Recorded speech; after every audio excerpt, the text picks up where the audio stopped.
lasa, lalo na mga kapunta ng mga Netherlands, ikaw dito po ang mga luto.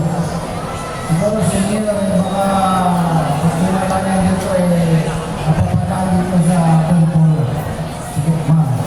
So again, ulit po natin ang kapayapaan, katiwasayan, kaunlaran, pagkakaisa ng mga tiga-Bicol, especially sa Legazpi City. Suportahan ang mga programa ng ating gobyerno na kaunlad ng ating bansa, especially Bicol o Legazpi City.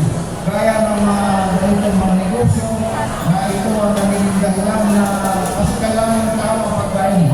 Pag hindi ka makain, walang isis na maigil, walang kilos na maigil, lahat kailangan natin ang pagkain. Mabuhay ang Pulpul.